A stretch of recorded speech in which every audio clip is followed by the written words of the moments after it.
ఓం నమో భగవతే వాసుదేవాయ. భగవద్గీత 4వ అధ్యాయనం, దివ్య జ్ఞానము 8వ శ్లోకం. పరిత్రాణాయ సాధూనాం వినాశాయ చ దుష్కృతాం ధర్మ సంస్థాపనార్థాయ సంభవామి యుగే యుగే. సాధువులను ఉద్ధరించుట కొరకు, దుర్మార్గులను నశింపజేయుట కొరకు మరియు ధర్మమును పునఃస్థాపించుట కొరకు ప్రతి యుగమున నేనే స్వయంగా అవతరిస్తుందును. భగవద్గీతను అనుసరించి సాధువు అనగా కృష్ణ చైతన్యవంతుడని అర్థం. ఒక వ్యక్తి అధర్మ వర్తనునిగా కనిపించినను కృష్ణ చైతన్యముకు సంబంధించిన లక్షణములను పూర్తిగా కలిగి ఉన్నచో అతడిని సాధువుగా భావించవచ్చును. దుష్కృతాం అనగా కృష్ణ చైతన్యమును లెక్క చేయని వారిగా అన్వయించబడును. అట్టి దుష్కృతులు లౌకిక విద్యా పారంగతులైనను మూర్ఖులుగాను నరాధములుగాను వర్ణించబడుతురు. 100% కృష్ణ చైతన్యములో నెలకొనిన వ్యక్తి విద్యావంతుడు లేక నాగరికుడు కాకపోయినను సాధువుగా పరిగణించబడతాడు.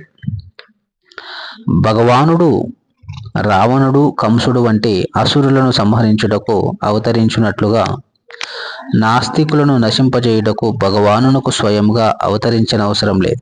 ఎందుకనగా అట్టి అసురులను సంహరించుటకు యోగ్యులైన ప్రతినిధులెందరో భగవంతునికి కలరు. కానీ ఎల్లప్పుడూ అసురులచే పీడింపబడు తన శుద్ధ భక్తులకు ఆనందమును కలిగించుట కొరకై భగవానుడు ప్రత్యేకించి అవతరిస్తుండును. భక్తుడు తనకు సన్నిహిత బంధువైనను అసుర ప్రవృత్తి గలవాడు అతడిని ఎల్లప్పుడూ పీడించును.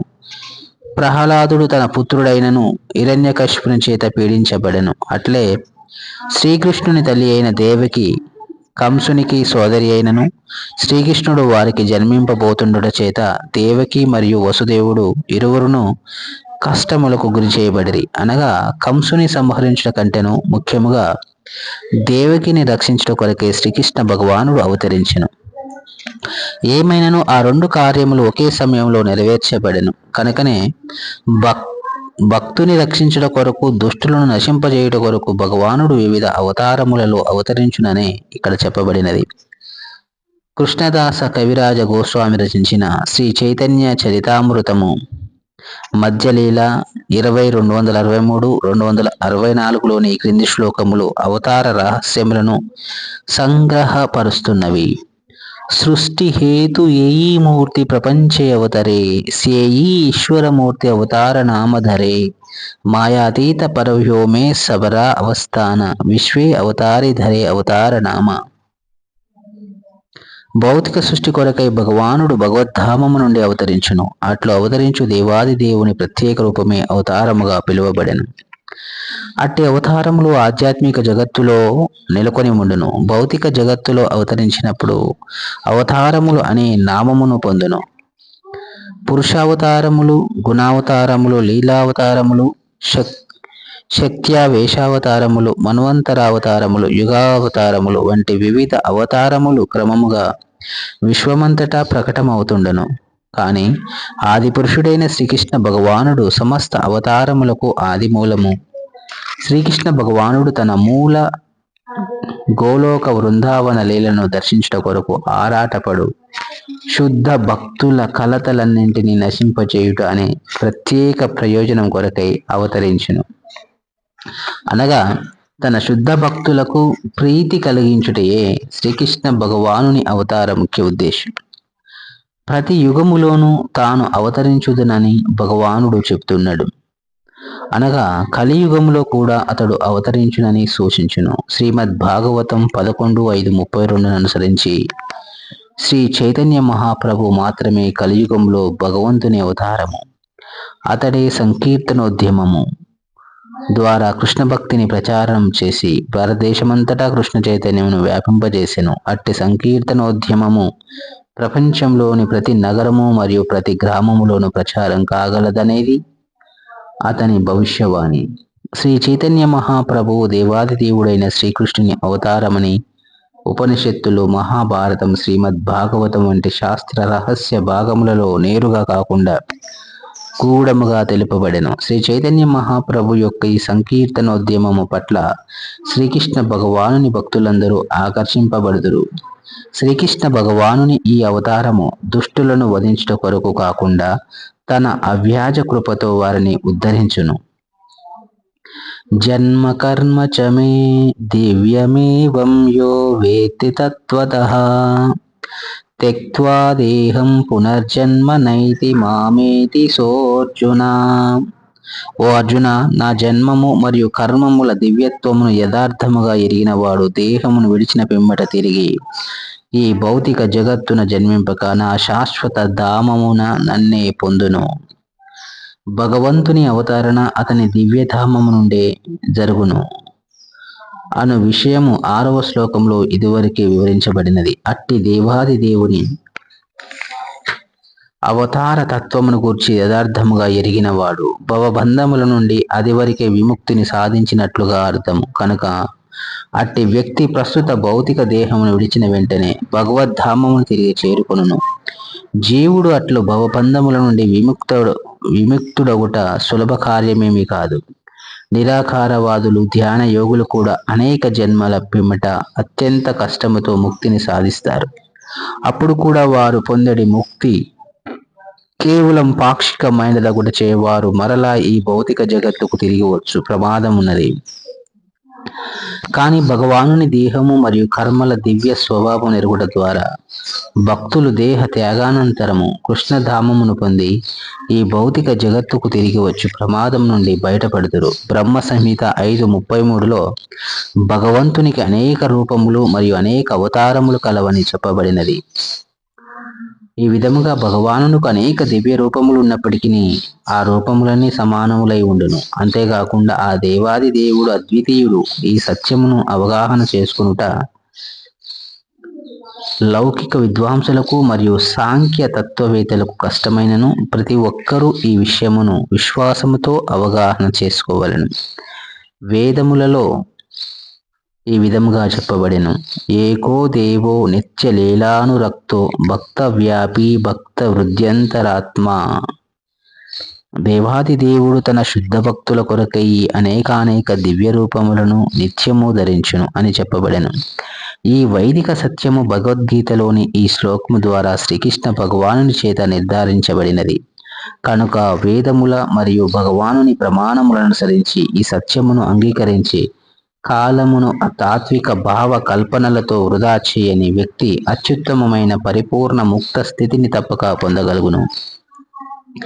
అనగా విశ్వాసంతో ఈ సత్యమును అంగీకరించినంతనే మానవుడు నిస్సందేహంగా ముక్తిని పొందును. నిజానికి తత్వమసి అనే వేద వాక్యను ఈ సందర్భంలో అన్వయించవచ్చును. ఎందుకనగా శ్రీకృష్ణ భగవానుని పరమపురుషునిగా ఎరుగువారు లేక భగవానునితో హే కృష్ణ నీవే ఆ పరబ్రహ్మ అయిన దేవాది దేవుడు అని పలుకువారు తప్పక వెంటనే ముక్తిని సాధింపగలరు. దానితో భగవానుని దివ్య సహచర్యమును పొందగలుగుట వారికి నిశ్చయమగును. మరో విధముగా చెప్పవలెనైన అట్టి విశ్వాసముతో నిండిన భగవద్భక్తుడు పరిపూర్ణత్వమును సాధింపగలడు. ఈ క్రింది వేద వాక్యంలో ఈ విషయం నిర్ధారించబడెను. తమేవ విదిత్వాతి మృత్యుమేతి నాన్యాః పందా విద్యతే యానాయ. కేవలం దేవాది దేవుని గూర్చి చెరుగుట చేతనే ఎవరైనను జనన మరణముల నుండి ముక్తమైన పరిపూర్ణ స్థితిని పొందగలడు. అట్టి పరిపూర్ణత్వమును పొందుటకు మరొక మార్గము లేదు. శ్వేతాశ్వరోపనిషత్తు 3:8. మరొక మార్గము లేదు అనగా శ్రీకృష్ణ భగవానుని దేవాది దేవునిగా గ్రహించని వ్యక్తి తప్పక తమో గుణములో నిలిచి ఉన్నట్లుగా అర్థము. దానితో అతడు తేనెను కేవలం సీసాను నాకుట ద్వారా ఆస్వాదించలేనట్లు లౌకిక పాండిత్యం అనుసరించి భగవద్గీతను వ్యాఖ్యానించుట ద్వారా తమో గుణములోని వారు అట్టి ముక్తిని ఎన్నటికీ సాధించలేరు. అట్టి లౌకిక తత్వవేత్తలు లౌకిక ప్రపంచంలో మిక్కిలి ప్రధాన పాత్రను పోషించినను వారు ముక్తికి ఏమాత్రం అర్హులు కారు. అట్టి గర్విత లౌకిక విద్వాంసులు భగవద్భక్తుని అవ్యాజ కృపకై వేచి ఉండవలసినదే. కనుకనే ప్రతి ఒక్కరును జ్ఞాన మరియు విశ్వాసములతో కృష్ణ చైతన్యమును అభ్యసిస్తూ ఆ మార్గమున జీవన పరిపూర్ణత్వమును సాధింపవలసి ఉండును. వీతరాగపయ క్రోధమన్మయ మాముపాశ్రితాః బహవో జ్ఞాన తపసా పూతా మద్భావమాగతః. రాగము భయము క్రోధము నుండి విడివడి నాయందే సంపూర్ణముగా మగ్నులై నన్ను శరణు వేడినందున పూర్వం పలువురు వ్యక్తులు నన్ను కూర్చిన జ్ఞాన తపస్సులచే పవిత్రులైన పట్ల దివ్య ప్రేమను పొందగలిగిరి. పైన వర్ణించబడినట్లుగా లౌకిక వ్యవహారములలో అధికముగా నిమగ్నమైన వ్యక్తికి పరతత్వపు సాకార స్వభావమును అవగాహన చేసుకొనుట సాధ్యపడదు. సాధారణంగా దేహాత్మ భావనలో మునిగిన జనులు భౌతికత్వములో మునిగి ఉన్నందున పరతత్వము ఏ విధముగా సాకారమై ఉండునో అర్థము చేసుకునుట వారికి సాధ్యపడదు. అట్టి లౌకికవాదులు నాశము లేనట్టి జ్ఞానానంద రూపమైనట్టి నిత్యానంద రూపమైనట్టి ఒక దివ్య దేహము ఉండునని ఊహించనైనా ఊహించలేరు. భౌతిక భావనలో దేహము నశించున్నది, అజ్ఞాన పూరితము, పూర్తిగా దుఃఖపూరితమై ఉండును. కనుకనే సాధారణముగా భగవానుని రూపమును గూర్చి ఎవరైనాను తెలిసినప్పుడు సామాన్య జనులు అట్టి దేహ భావననే మనసులో ఊహించుకొందురు. అట్టి లౌకిక వ్యక్తులకు భౌతికమైన విశ్వరూపమే పరతత్వము. కనుకనే పరతత్వమును నిరాకారమని భావించుదురు. అంతేకాకుండా అట్టి లౌకికవాదులు భౌతిక విషయ భావనలో పూర్తిగా మునిగి ఉండుట చేత ముక్తిని పొందిన పిమ్మిట కూడా తమ రూపము నిలిచి ఉండునను భావన వారికి గొప్ప భయమును కలిగించును. అట్టి వారికి ఆధ్యాత్మిక జీవితం అనేది వ్యక్తిగతము మరియు సాకారమని తెలిపినప్పుడు వారు మరలా తిరిగి రూపమును పొందుటకు ఎంతగానో భయపడుదురు. అనగా వారు సహజముగానే నిరాకారము మరియు శూన్యములో లీనమగుటనే వాంఛించుదురు. సాధారణముగా వారు జీవులను సముద్రంలో లీనమయ్యే నీటి బుడగలతో పోల్చుదురు. నీటి బుడగలు సముద్రపు నీటిలో కలిసిపోవునట్లుగా ప్రత్యేక వ్యక్తిత్వం అనేది లేకుండా బ్రహ్మములో లీనమగుటయే వారికి అత్యుత్తమ పరిపూర్ణత్వపు స్థితి. నిజమునకు వారికి ఆధ్యాత్మిక స్థితిని గూర్చిన పరిపూర్ణమైన అవగాహన లేనందునే వారు ఈ విధమైన భయంకర జీవన స్థితిని పొందుతురు. ఇది ఇట్లుండగా ఆధ్యాత్మిక పరిపూర్ణత్వపు స్థితిని గూర్చి ఏమాత్రం ఎరుగని వ్యక్తులు కూడా అనేకులు ఉందరు. అనేక రకాల సిద్ధాంతముల చేతను పలు తాత్విక కల్పనలకు సంబంధించిన అనేక విరుద్ధ వాదముల చేతను విసిగి లేక కోపముతో వారు పరమ కారణమేదీ లేదని చివరికి సమస్తము శూన్యమేనని మూర్ఖముగా నిర్ధారించుకుంటారు. అటువంటి వ్యక్తులు జీవితంలో రోగగ్రస్త స్థితిలో ఉన్నట్టి వారు. కొందరు భౌతికత్వంలో ఆసక్తులై ఆధ్యాత్మిక జీవితం పట్ల ఆసక్తిని కనపరచరు. కొందరు పరబ్రహ్మములో లీనము కాగోరుదురు. మరికొందరు నిరాశతో అన్ని రకములైన తాత్విక భావన కల్పన పట్ల క్రోధముతో దేనిని విశ్వసింపక చివరికి మాదక ద్రవ్యములను ఆశ్రయించి వాటి ద్వారా కలిగే మత్తును కొన్నిసార్లు ఆధ్యాత్మిక అనుభూతిగా భావించుతురు. ఈ విధమైన ఆధ్యాత్మిక జీవితం పట్ల నిర్లక్ష్యము, ఆధ్యాత్మిక వ్యక్తిత్వం పట్ల భయము, జీవితంలోని నిరాశ చేత కలిగే శూన్య భావన అను 3 రకములైన భౌతిక ప్రపంచాసక్తిని మానవుడు త్యజించవలెను. భౌతిక జీవితముకు సంబంధించిన లౌకిక భావనతో కూడిన ఈ 3 స్థితుల నుండి బయటపడుటకు మానవుడు ప్రామాణిక ఆధ్యాత్మికాచార్యుని మార్గ నిర్దేశములో భగవానుని పూర్తిగా శరణు వేడి క్రమశిక్షణతో ఆధ్యాత్మిక జీవితముకు సంబంధించిన నియమ నిబంధనలను అనుసరించవలెను. అట్టి ఆధ్యాత్మిక జీవితంలోని చివరి స్థితియే భావము లేక శ్రీకృష్ణ భగవానుని దివ్య ప్రేమగా పిలువబడును. భక్తియుక్త సేవా శాస్త్రమును బోధించు భక్తి రసామృత సింధువు ఈ క్రింది విధముగా చెబుతున్నది. ఆదౌ శ్రద్ధా తతః సాధు సంగోత భజన క్రియా తతో నర్ధ నివృత్తిః స్యాత్ తతో నిష్ఠా రుచిస్తతః అతాసక్తిస్తతో భావస్తతః ప్రేమాభ్యుదచ్చతి సాధకానామయం ప్రేమ్ణః ప్రాదుర్భావే భవేత్ క్రమః. ఆరంభ దశలోని వ్యక్తి ఆత్మానుభూతికి సంబంధించి ప్రాథమిక కోరికను కలిగి ఉండవలెను. అట్టి కోరిక ఆధ్యాత్మికముగా ఉన్నతి సాధించిన భక్తులతో సాంగత్యము చేయుటకై యత్నించు స్థితికి అతడిని తీసుకువెళ్ళెను. పిమ్మట ఆధ్యాత్మికోన్నతుడైన ఆధ్యాత్మికాచార్యు నుండి మంత్రదీక్షను గ్రహించును. అతని ఉపదేశములను అనుసరించి సాధకుడు భక్తియుక్త సేవా విధానమును ఆరంభించును.